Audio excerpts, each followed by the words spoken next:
누가복음 24장 36절로 49절 말씀 우리 한 절씩 교독하겠습니다. 이 말을 할 때에 예수께서 친히 그들 가운데 서서 이르시되 너희에게 평강이 있을지어다 하시니 그들이 놀라고 무서워하여 그 보는 것을 영으로 생각하는지라. 예수께서 이르시되 어찌하여 두려워하며 어찌하여 마음에 의심이 일어나느냐. 내 손과 발을 보고 나인 줄 알라. 또 나를 만져보라. 영은 살과 뼈가 없으되 너희 보는 바와 같이 나는 있느니라. 이 말씀을 하시고 손과 발을 보이시나 그들이 너무 기쁨으로 아직도 믿지 못하고 놀랍게 여길 때에 이르시되 여기 무슨 먹을 것이 있느냐 하시니 이에 구운 생선 한 토막을 드리니 받으사 그 앞에서 잡수시더라. 또 이르시되 내가 너희와 함께 있을 때에 너희에게 말한 바 곧 모세의 율법과 선지자의 글과 시편에 나를 가리켜 기록된 모든 것이 이루어져야 하리라 한 말이 이것이라 하시고 이에 그들의 마음을 열어 성경을 깨닫게 하시고 또 이르시되 이같이 그리스도가 고난을 받고 제3일에 죽은 자 가운데서 살아날 것과 또 그의 이름으로 죄사함을 받게 하는 회개가 예루살렘에서 시작하여 모든 족속에게 전파될 것이 기록되었으니 너희는 이 모든 일의 증인이라. 볼지어다 내가 내 아버지께서 약속하신 것을 너희에게 보내리니 너희는 위로부터 능력으로 입혀질 때까지 이 성에 머물라 하시니라. 아멘. 아멘.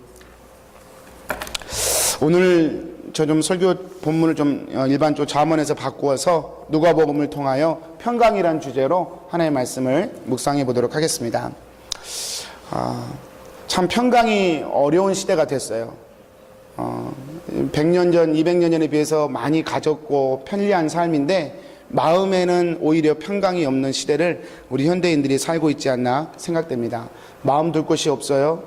내 마음이 참 평안해요. 말하기가 참 어렵습니다. 어떤 미술학교 졸업생들에게 한 선생님이 졸업작품으로 평안에 관한 그림을 그려오라고 제목을 내줬다고 합니다.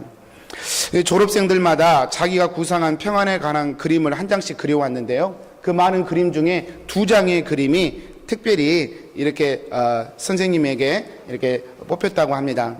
그 가운데 한 그림은 산골짜기 가운데 있는 호수를 그린 것입니다. 마치 우리 캘거리의 그 밴프 호수에 있는 산골짜기 속에 숨어있는 호수를 그린 것인데 아름다운 푸른 산이 둘러 있고 그 가운데는 소와 양 같은 짐승들이 한가롭게 풀을 먹고 누워 있었습니다. 그리고 사람들은 그 호수 위에 배를 띄우고 한가롭게 낚시질을 하고 있었습니다. 산은 조용하고 물은 잔잔하고 모든 것이 참 평화로웠습니다. 이 그림이 평안에 관한 그림으로 첫 번째 뽑혔습니다. 다음 그림은 아주 다른 성격의 그림이 뽑혔습니다. 이 그림은 바다 앞에 절벽이 있고 때마침 바람이 붑니다. 파도가 밀려와서 이 파도가 벽에 절벽에 부딪히면서 다시 바다로 거품을 내면서 흘러갑니다. 바람이 심하게 부니까 나뭇가지가 꺾이기도 하고 나뭇잎이 춤을 추면서 달아나기도 합니다. 그림을 한번 보여주실까요? 그림이 없어요? 안 돼? 그래요? 바다 앞에서 절벽이 있는데 이 절벽에서 파도가 이렇게 치면서 파도가 깨지면서 나뭇가지는 흔들립니다. 그런데 그렇게 시끄럽고 전혀 평안하고 어울리지 않는 그런 모습에서 자세히 그 그림을 들여다보니 그 절벽 한쪽에 구멍이 있는데 그 구멍에 갈매기가 사는 둥지가 있습니다. 그리고 그 둥지 속에는 어미 갈매기가 이렇게 있고 그 속에는 이제 갓 부화한 새끼들이 눈을 감은 채 바람이 불든 파도가 치든 상관없이 새끈새끈 잠들어 있습니다. 어미새는 그 옆에서 그 새끼들을 지켜보고 있습니다. 이 두 가지 그림이 이 교사에게 뽑혔는데 이 담임 선생님은 이 두 그림 중에 둘째 그림에다가 1등상을 주었다고 합니다. 왜냐하면 설명하실 때 이렇게 하셨다는 거예요. 첫 번째 그림은 분명히 평안은 평안인데 그것은 현실적으로 불가능한 이상적인 평안일 뿐이다. 아무 일도 없고 그저 낚시하고 그저 푸른 바다의 푸른 초원에서 그렇게 한가로이 누워 있을 수 있는 그런 평안은 이상적인 평안일 뿐이다라는 것이었죠. 오히려 우리 현실적인 평안은 그렇게 파도가 치고 나뭇가지가 꺾어지고 파도가 부서지는 그런 요란한 환경 가운데서도 여전히 그 속에서 찾아내는 평안, 그 갈매기 가족이 누릴 수 있는 그 평안이 진짜로 우리 인생에서 얻을 수 있는 진정한 평안이라는 것이죠. 사랑하는 여러분, 우리의 삶에서 평안이라는 주제를 먼저 생각할 때 내 인생에 파도가 없었으면 좋겠다, 파도가 멈춰져야 내 인생에 평안이 올 텐데 라는 생각을 여러분 잠시 접어두셨으면 좋겠습니다. 왜냐하면 솔직히 말해서 저와 여러분의 인생 가운데 파도가 없는 적이 없기 때문에 그렇습니다. 정말 정직하게 돌아보시라고요. 내 인생에 언제 파도가 없었습니까? 제가 설교 준비를 목사로서 한 15년 정도 하는데요. 매번 설교 준비할 때마다 혹시 세상이 어떻게 돌아가나 경제에 관한 기사들을 스크립할 때는 매년 기사가 올해는 다른 해보다 어렵다라는 기사입니다. 날마다 어려워요. 해년마다, 가정마다, 나라마다 어렵다고 얘기합니다. 파도가 없어지면 평안할 텐데 라는 것은 사실은 우리의 생각 속에는 존재하지만 현실적으로는 불가능하다는 것이죠. 그렇다면 우리는 어떻게 이 평안을 누리며 살 수 있을까라고 하는 것이죠. 여러분, 평안은 우리 인생에 있어도 되고 없어도 되는 문제가 아닙니다. 평안하지 않으면 결코 행복할 수 없습니다. 평안하지 않으면 결코 내 주변 사람들을 행복하게 만들 수도 없습니다. 아무리 우리가 하나님을 얘기해도 내 마음이 평안이 없으면 그것은 나도 행복하지 못하고 다른 사람도 행복하지 못한, 도대체 하나님 믿는 것이 어떤 의미인지조차도 해석이 안 되는 그런 상황이 될 수밖에 없습니다. 여러분, 그렇다면 이 평안은 어떻게 오는 것일까요?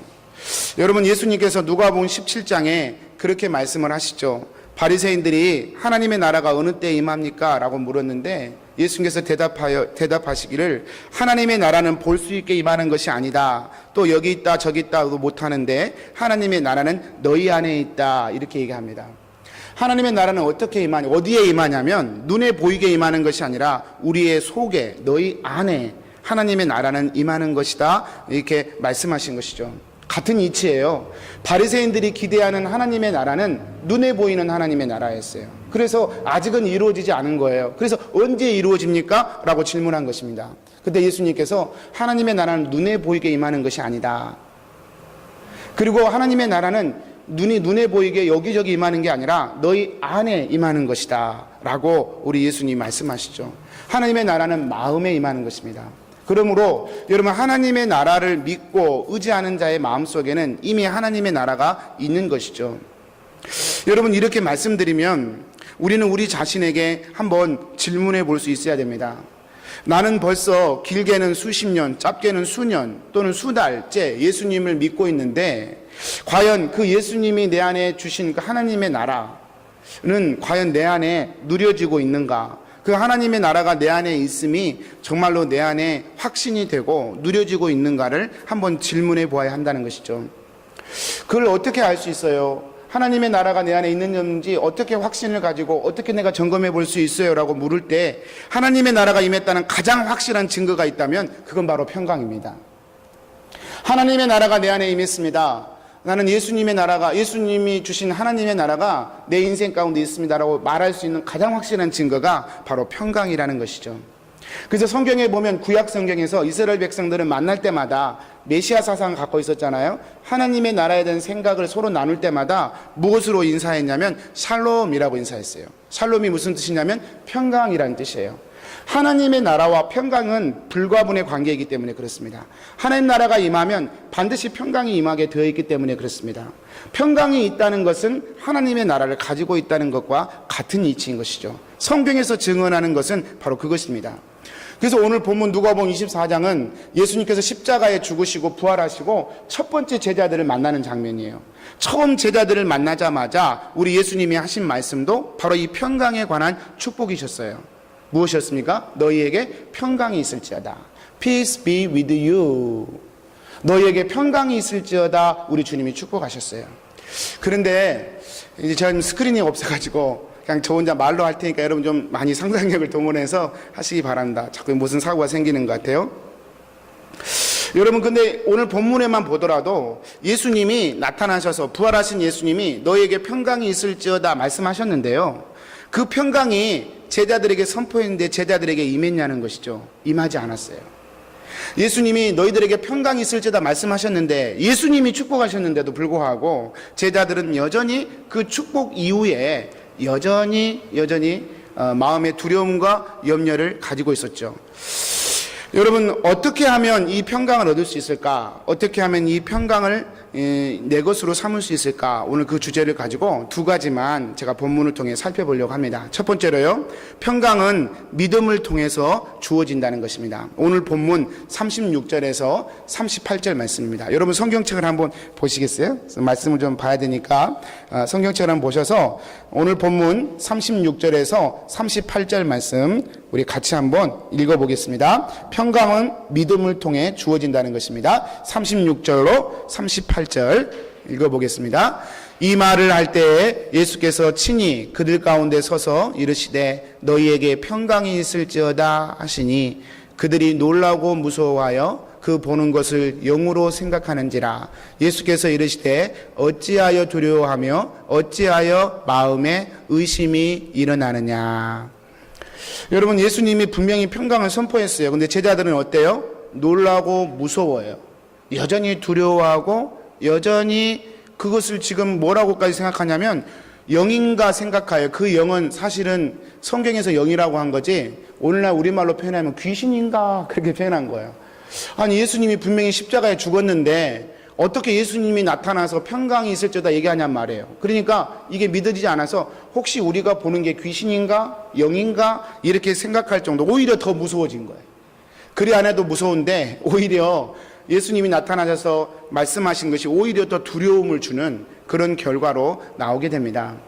여러분, 유대인들은, 우리나라도 그렇죠. 사람이 죽으면 좀 영적인 존재가 되어 떠돈다. 그게 우리말로 말하면 귀신 아닙니까? 몽달 귀신, 무슨 뭐 총각 귀신, 그런 얘기 많이 하지 않습니까? 유대인들도 그런 생각이 있었어요. 그래서 실제로 사도행전 말씀에 보면, 사도행전 13장 15절에 보면 베드로가 감옥에 갇혔는데 그걸 위해서 제자들이 막 기도한단 말이에요. 그래서 베드로가 천사의 도움으로 풀려났어요. 근데 막상 베드로가 진짜 풀려나서 이렇게 제자들 앞에 나타나는데 제자들이 말하기를 이렇게 얘기해요. 13장 15절에 보면 그들이 말하되 내가 미쳤다 하나 여자아이는 힘써 말하되 참말이라 하니. 베드로가 문을 두드려서 이 여자아이가 문을 열으니 베드로가 서 있는 거예요. 베드로가 왔습니다라고 얘기했더니 안에 있던 제자들이 한 말이 네가 미쳤구나. 베드로가 감옥에 있는데 어떻게 나오냐 그렇게 얘기한단 말이에요. 여자아이가 참말이라 하니 그들이 말하되 그러면 그의 천사라 이렇게 얘기한단 말이에요. 아, 그러면 베드로가 무슨 일을 당해서 그의 영이 왔나 보다 그렇게 얘기한단 말이에요. 이렇게 유대인들의 생각 속에도 사람이 죽으면 어떤 영적인 존재가 되어 떠돌아다닌다는 생각이 그 당시에 있었던 모양이에요. 이 제자들은 지금 예수님을 그렇게 대하고 있는 거예요. 예수님이 십자가에 죽었는데 다시 살아날 거에 대한 그런 믿음이 전혀 없어요. 그리고 그런 개념 자체가 없어요. 한번 죽었으니 어떻게 살아납니까? 혹시 살아난다면 그게 귀신이죠. 이렇게 제자들은 예수님을 부활하신 주님으로 보는 게 아니라 귀신적인 존재로, 생각과 관념 속에서 예수님의 말씀을 신뢰하지 못하는 자로 그렇게 등장을 하는 거예요. 여러분, 이런 제자들에게 예수님이 38절에 뭐라고 말씀하시냔 말이에요. 어찌하여 두려워하느냐? 어찌하여 마음에 의심이 일어나느냐? 이렇게 말씀하셔요. 예수님은 이 제자들이 두려워하고 그렇게 무서워하는 이유를 말씀하시기를 마음에 의심이 일어나느냐 이렇게 표현한단 말이에요. 어찌하여 나를 그렇게 믿지 않느냐라고 말씀하시는 거예요. 내가 지금 너희 앞에 부활해서 사망과 죽음을 깨고 다시 부활해서 너희에게 나타나 평강을 선포하고 있는데 어째서 나를 그렇게 믿지 않고 있느냐 말씀하시는 것입니다. 여러분, 여기에서 보면 그리스도인의 평강은 믿음과 분명한 연결점이 있음을 우리는 발견하게 됩니다. 예수님이 누구인가에 대한 믿음이 결여될 때 그리스도인에게서 평강은 자리하지 못하는 것이에요. 예수 그리스도에 대한 믿음이 세워질 때 비로소 우리 인생에는 평강이, 하나님 주시는 평강이, Peace be with you 라고 하시는 우리 주님의 평강의 축복이 비로소 임하는 것입니다. 지금 부활하신 예수님이 평강이 있을지라도 아무리 축복해도 제자들이 그 예수님에 대한 확신이 없으니까, 그분이 부활하신 분이라에 대한 믿음이 없으니까 그 평강이 내 것이 못 되더라라고 하는 것이죠. 여러분, 이 믿음과 평안의 관계는 굉장히 밀접합니다. 일상생활에서도 마찬가지예요. 여러분, 믿음이 없이 비행기를 탈 수 있겠냐고요. 여러분, 내가 비행기를 타는데 이 비행기가 목적지까지 안전하게 갈 수 있다는 믿음이 없이 어떻게 그 비행기 안에서 내가 평안할 수 있겠습니까? 아무리 기내식이 좋아도, 아무리 그 비행기 안에서 서비스가 좋아도, 여러분, 그래도 한쪽 날개에 뭐 엔진이 푸덕푸덕 하고 꺼져가고 뒤쪽에서는 검은 연기가 막 모락모락 피는데 어떻게 내가 그 비행기 안에서 평안할 수 있겠습니까? 일상생활에서도 믿음과 평안은 세상적인 원리로도 이치로도 말해도 굉장히 밀접된 관계가 있습니다. 남편이 아내를 못 믿어요? 아내가 남편을 못 믿어요? 그 가정은 평안할 수가 없어요. 서로 믿어주고 신뢰하고 서로를 품어주는 것이 없이는 평안이란 존재할 수 없어요. 이렇게 믿음과 평안은 불가분의 관계라 그 말입니다. 그리스도인의 평안도 마찬가지예요. 주님에 대한 우리의 믿음이, 주님이 말씀하시는 그 믿음 가운데 세워지지 않는 한 하나님 주시는 평안은 사실은 내 것이 되지 못하는 것이죠. 여러분, 주님이 우리에게 요구하시는 믿음이란 어떤 것입니까? 오늘 본문에 보면 예수님이 그 믿음을 심어주기 위해서 굉장한 노력을 하십니다. 39절에 보면 내 손과 발을 보고 나인 줄 알라, 또 나를 만져보라. 예수님이 십자가에 죽으실 때 그 모습 그대로 부활하셨어요. 육체로 그대로 부활하셨다고요. 손목에는 못자국이, 발에는 못자국이, 옆구리에는 창자국이 그대로 나 있는 채 예수님이 부활하셔서 제자들에게 보여주는 거예요. 왜 보여줍니까? 제발 믿으라고. 너희들 내가 귀신인 줄 아는데 한번 만져봐라. 귀신은 몸이 없지 않느냐? 근데 나는 몸이 있지 않느냐? 예수님 말씀하시면서 심지어는 만져보라고까지 얘기합니다. 너희들 만져봐. You touch me. 만져보라고 하면서 직접 몸까지 내어주시면서 우리 주님이 제자들에게 자신을 증명해 주십니다. 그건 한 가지예요. 나는 사망과 죽음을 깨뜨리고 부활한 바로 너희의 하나님이다 라는 것을 보여주는 것입니다. 여러분, 예수님에 대한 믿음이 결여되면 성도에게는 어떤 평안도 사실은 자리하지 않습니다. 파도가 문제가 아니에요. 믿음의 문제예요. 근데 이 믿음이 워낙 교회 안에서 왜곡되어 사용되기 때문에 참 이 말을 하면 언뜻 오해가 생기고 분노가 생길 수 있는데요. 그냥 말씀 그대로만 보자면 여러분, 믿음이 없이는 평안을 누릴 수 없는 것도 사실이라 그 말이에요. 여러분, 예수님이 이 믿음을 주시기 위해서 만져봤는데도 여러분 믿음이 없어요. 그래서 41절에 보면 예수님이 이렇게 말씀하셔요. 여기 무슨 먹을 것이 있느냐. 심지어는 제자들 앞에서 먹기까지 하십니다. 왜 그렇습니까? 육체로 부활했다는 사실을 정확하게 보여주기 위해서 계속해서 말씀하시는 거예요. 봐라, 내가 지금 먹지 않느냐. 귀신은 못 먹잖아. 근데 난 지금 먹고 있어. 봐라, 내가 육체로 확실하게 부활했다는 것을 우리 주님이 지금 행동으로 보여주고 있는 것이죠. 여러분, 이렇게까지 노력하시는 예수님의 의도는 제자들로 하여금 믿음을 세우기 위함입니다. 믿음이 세워지지 않으면, 부활하신 주님에 대한 믿음이 세워지지 않으면 지금 제자들이 겪고 있는 두려움과 염려와 삶의 압박감 속에 가져지는 스트레스는 풀어지지 않기 때문에 그렇습니다. 여러분, 다시 원론적으로 주일학교 때부터 늘 듣는 얘기지만, 여러분, 예수님이 십자가에서 그렇게 모진 고통 당하시고 죽으시고 3일 만에 부활하셨다는 것은 무엇을 의미합니까? 그것은요, 우리 주님은 인생의 모든 절망과 어둠을 깨뜨릴 능력의 하나님이심을 보여주는 거예요. 우리의 모든 죄와 수치를 다 십자가에 담당하시고 우리를 의롭게 하시고 하나님의 자녀로 삼으시기에 완전하신 분이심을 스스로 증명해내는 것입니다. 여러분, 우리 주님은 십자가에서 그렇게 고통당하고 우리를 위해 죽으셨지만 그것으로 끝나지 않고 부활하셔서 하나님의 영광이 얼마나 놀랍고 위대한 것인가를 보여주고 있다 그 말이에요. 특별히 지금 두려움 가운데 있는 제자들에게 부활하신 몸으로 나타나서 지금 이것을 봐라, 만져봐라고 하신 이유가 뭐예요? 너희들의 두려움과 염려 가운데 내가 지금 부활하여 나타났다는 것이죠. 너희들의 염려와 두려움 가운데 내가 지금 너희들과 함께 있어서 내가 너희들을 결코 포기하지 않고 이 두려움과 염려의 문제 가운데 함께 하실 것임을 그대로 증명해 보이고 계시는 것이죠. 여러분, 나를 믿으라는 거예요. 사실 더 쉽게 얘기하자면 예수님의 의도는 내가 이렇게까지 너희에게 하고 있으니 나를 믿으라는 것입니다. 너희의 삶의 모든 염려와 근심을 나에게 맡기고 나를 믿고 따라오라는 예수님의 단순한 메시지예요. 이 부활의 주님을 믿지 못하면 아무리 주님이 평강을 얘기해도 제자들에게는 들어오지 않더라고 말이에요. 한 40대 남자가 있었습니다. 제가 설교 준비하다가 한 간증을 읽었는데요. 이 남자가 외국에 나가서 회사 생활하면서 돈을 좀 많이 모았어요. 그래서 이제 40대 중반에 한국으로 돌아와서 이제 자기 사업을 해보기로 하고 회사를 차렸습니다. 그동안 남의 밑에서 고생했으니 이제 내 마음대로 내 꿈을 펼치는 사업을 해봐야겠다 생각하고 한국으로 돌아가서 이렇게 회사를 시작하고 사무실을 차렸는데 일을 시작하자마자 몸에 이상이 생겼어요. 그래서 병원에 갔더니 몹쓸 병이 찾아왔다는 진단을 받습니다. 담도암, 저 담도암이 무슨 암인지 잘 모르겠어요. 담도암이라는 암이 이 사람에게 찾아왔어요.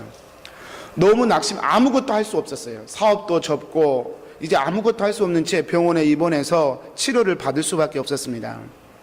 치료를 받고 있는데 이 한 목사님이 이 소식을 듣고 이분을 병문안을 갔습니다. 그런데 어찌나 말을 잘하든지 정치, 사회, 경제 모르는 게 없더래요. 막 얘기하고 교회는 또 이렇쿵 저렇쿵 막 얘기를 하셔서 처음에 신방에서 목사님이 아무 얘기도 못하고 그냥 듣기만 하고 그냥 기도만 해주고 왔답니다. 아, 이분한테는 복음을 전하기는 아직은 이르구나. 한참 시간이 지나서 이분이 점점 병세가 강해지면서 이제 몸이 수척해지면서 힘이 다 빠져버린 것이죠.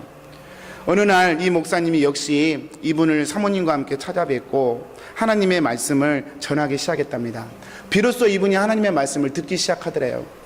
하나님의 말씀을 들으면서 이분이 어느 날 시편을 목사님이 읽어주고 있는데 그 시편의 글귀 중에 주라고 하는 단어에 이분의 시선이 꽂히더랍니다. 그러면서 이분이 하시는 말씀이 목사님 여기서 말하는 주가 주인 주자입니까? 그렇게 묻더래요. 그래서 목사님이 맞습니다. 성경에서 시편에서 말하는 주라는 단어는 주님, 주인님이라는 뜻입니다.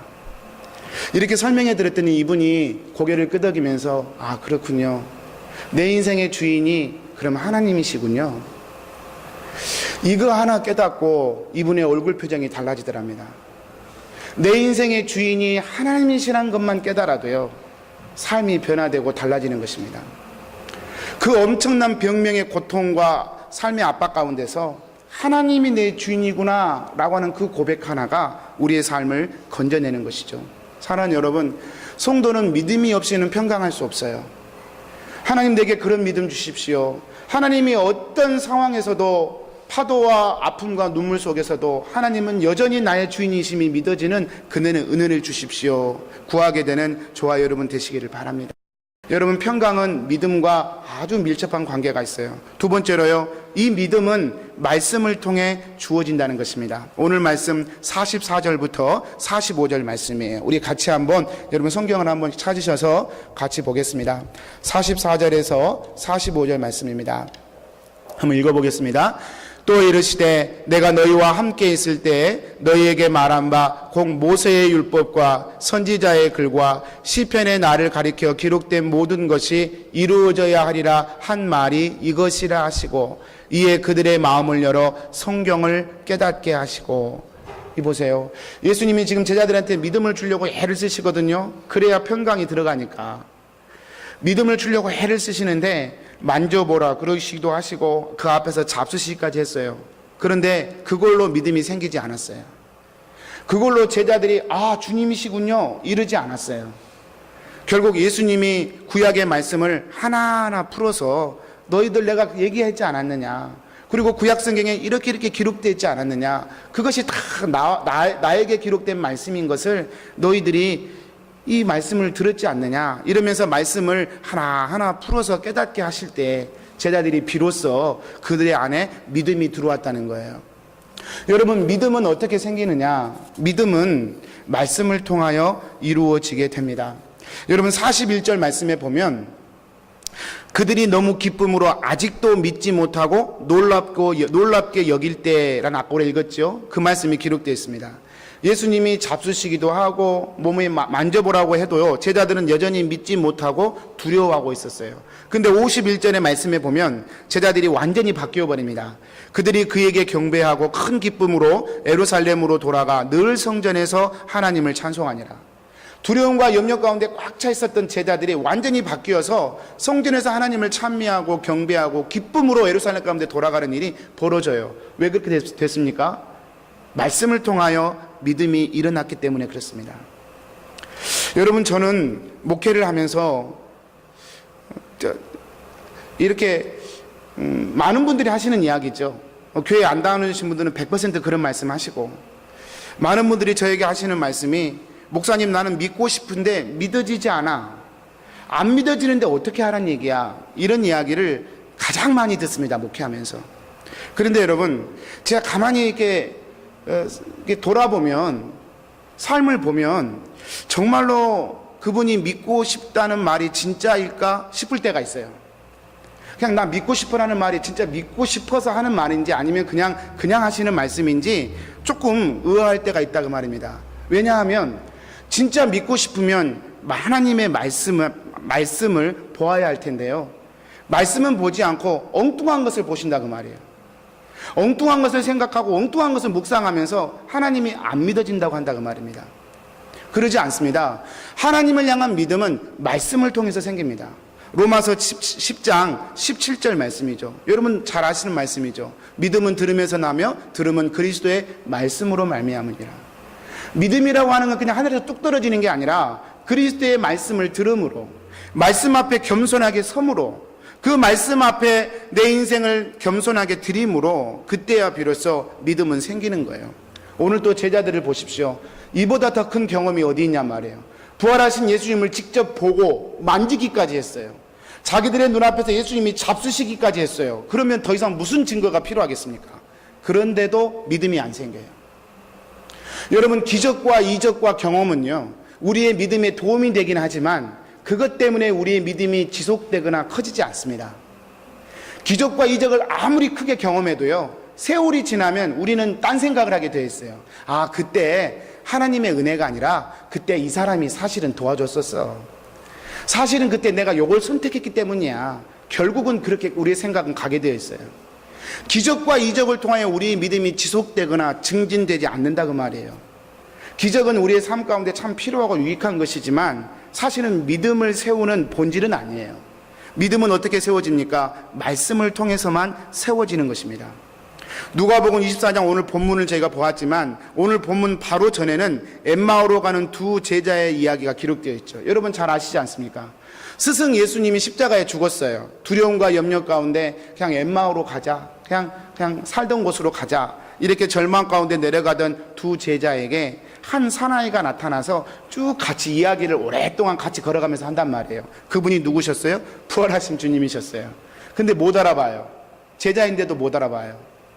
그래서 예수님 한참 얘기하는데 누군지도 모르고 얘기하다가 나중에 그 사람이 사라진 뒤에 이 제자들이 고백해요. 24장 32절에 그들이 서로 말하되 길에서 우리에게 말씀하시고 우리에게 성경을 풀어주실 때 우리 속에서 마음이 뜨겁지 아니하더냐 하고, 비로소 예수님이 가버렸어요. 눈앞에 없어졌어요, 부활의 주님이. 그런데 그분이 말씀을 풀어주니까, 그 말씀이 뒤늦게 깨달아지니까 마음이 어떻게 돼요? 뜨거워지지 아니하더냐. 여러분, 믿음은 이렇게 말씀을 통하여 주어지는 것입니다. 여러분, 저와 여러분이 마음의 평강을 얻기 위하여 그러므로 한번 생각해 보아야 할 것은, 우리의 평강은 믿음과 불가분의 관계가 있어요. 그리고 우리의 믿음은 말씀과, 하나님의 말씀과 불가분의 관계가 있는 거예요. 이 세 가지는 같이 연결되어 있습니다. 내가 하나님의 말씀을 꾸준하게 밥을 먹듯이 묵상하지 않고는 하나님이 주시는 평강은 내 것이 아니라 그 말이에요. 매일매일 큐티가 그래서 중요해요. 삶을 살다가도 아무리 바쁘고 힘들어도요, 할 수 있다면 수요예배 나와서 말씀 듣고 기도하는 게 너무너무 중요해요. 할 수만 있다면 새벽에 나와서 하나님의 말씀을 듣고 묵상하고 생각해 보는 게 그래서 너무너무 중요해요. 하나님의 말씀이 내 인생 가운데 들어오지 않으면 내 안에 있는 믿음이란 진정한 믿음으로 설 수 없기 때문에 그렇습니다. 사랑하는 여러분, 이와 같은 복이 있게 되기를 축복합니다. 누가복음의 또 다른 비유를 보면 그 부자와 거지 나사로의 이야기가 나와요. 이 부자가 얼마나 지옥이 고통스러웠던지 아브라함에게 얘기해요. 아브라함이시여, 나를 좀 잠시만 세상에 보내주십시오. 그래서 내 형제들한테 내가 가서 지옥이 얼마나 고통스러운지, 이 지옥에는 오지 말아야 된다고 내가 가서 얘기하도록, 회개하라고 얘기하도록 좀 나를 좀 보내주십시오. 그렇게 얘기해요. 그때 아브라함이 말합니다. 아니야, 너는 못 가. 갈 수 없거니와 또 그들에게는 이미 모세와 선지자들이 있어. 이렇게 얘기합니다. 그때 이 부자가 얘기해요. 아니에요, 모세와 선지자들이 아무리 얘기해도 잘 안 들을 거예요. 그런데 만약 내가 죽은 자가 가서 직접 얘기하면 분명히 듣고 회개할 것입니다. 그렇게 얘기해요. 그때 아브라함이 뭐라고 말씀하시냐면 누가복음 16장 31절에 이렇게 다시 결론을 지으세요. 이르되 모세와 선지자들에게 듣지 아니하면 비록 죽은 자 가운데서 살아나는 자가 있을지라도 고난을 받지 아니하리라. 아브라함이 하시는 말씀이에요. 하나님의 성경 말씀을 그냥 전해도 듣지 않으면 별의별 일이 다 일어나도 결국 안 믿을 거라는 거예요. 무엇입니까? 믿음은 말씀을 통해 일어난다는 거예요. 말씀을 통하지 않고는 참된 믿음이 일어날 수 없다는 것입니다.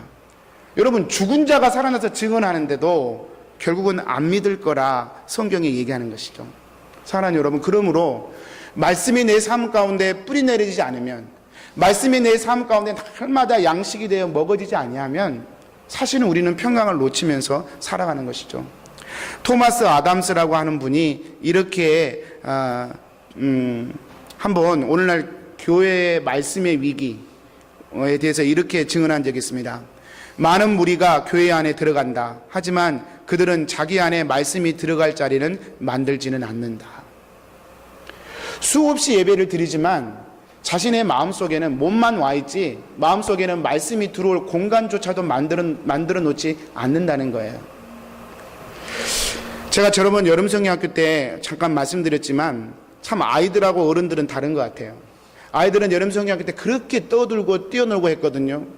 그런데 우리 사모님이 막 복음을 전할 때 우리의 죄는 이거 막 죄는 회개해야 된다 했을 때요, 아이들이 듣는지 안 듣는지 몰랐지만 저희 민영이가 그러더라니까요. 집에 가면서 제 집사람한테 그날 목요일날 집회하면서 막 9시까지 기도했더니 모기가 문을 열어놔가지고 엄청 들어왔어요. 그래서 아이들이 모기를 엄청 물렸어요. 민희가 기도 끝나고 집에 가는데 그렇게 제 집사람이 하는 거예요. 엄마, 나 모기가 너무 물어가지고 힘들어 죽겠는데 모기가 너무 미워. 모기 미워하는 것도 죄야? 그렇게 물어보더라고요. 순수하지 않습니까? 그렇게 안 듣는 것 같은데 말씀을 들어요. 미워하는 게 죄다 그러니까 그 말을 믿는 거예요. 그래서 모기를 미워하는 것도 좀 조심스러워가지고, 지금은 다 풀어졌어요. 그 은혜가 어디 갔는지 모르겠지만 하여튼 그때는 그랬어요. 모기를 미워하는 것도 죄입니까? 라고 묻더라고요. 아이들은 안 듣는 것 같은데 들어요. 근데 어른들은 잘 듣는 것처럼 지금도 저를 보고 계시는데 과연 듣고 있냔 말이에요. 믿음이 없으면 평강을 얻을 수 없습니다 라고 얘기할 때 여러분이 마음속에 그 말씀이 들어가시냐고요. 믿음은 말씀을 통해서 일어납니다 라고 말씀드릴 때 그 말씀이 여러분의 마음속에 들어가냔 말이에요. 여러분, 말씀이 우리 가운데 자리 잡을 공간이 없으면 평강도 없는 거예요. 여러분, 말씀에 대한 태도와 말씀에 대한 겸손한 그런 자세에 대해서는 고넬료가 참 좋은 예가 될 수 있습니다. 여러분, 고넬료는 여러분도 아시겠지만 당시 로마의 백부장이었습니다. 로마는 이스라엘을 지배하는 지배층이었죠.